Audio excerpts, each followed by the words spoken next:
పశ్చిమ గోదావరి జిల్లా భీమవరంలో నరసాపురం పార్లమెంటు జనసేన పార్టీ ప్రచారకుల సమీక్షా సమావేశం నిర్వహించారు. ఈ కార్యక్రమానికి జనసేన పరిశీలకుడు కాకినాడ రూరల్ ఎమ్మెల్యే పంతం నానాజీ హాజరయ్యారు. ఈ సందర్భంగా ఆయన వైసీపీ అధినేత వైఎస్ జగన్మోహన్ రెడ్డిపై తీవ్రస్థాయిలో విమర్శలు గుప్పించారు. 3 రాజధానుల నిర్ణయంపై నానాజీ తీవ్రంగా విరుచుకుపడ్డారు. 6093 వేళ ప్రెస్ మీట్ పెట్టి ఆయన చెప్తా ఉన్నాడు, పాలన గాడి తప్పింది అంటే పాలన గాడి కుటుంబ ప్రభుత్వంలో తప్పిందా, 19 ఎలక్షన్లు అయిన తర్వాత తప్పిందా అన్నది ప్రజలందరికీ తెలిసిన విషయం.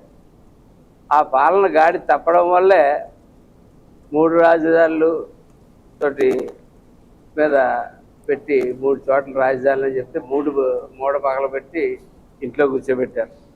మాత్రలు పెంచినా సరే డోసు పెంచుకుంటే రోజు వస్తుంది తప్ప ఆ పిచ్చి ఎక్కడ తగ్గుతుంటారు. ఈ మధ్యకాలంలో ఏదో మూవీ గన్ అని చెప్పి మళ్ళీ గన్లో గొడ్డల్లో ఆ భాష అతనిలోంచి పోవట్లేదు.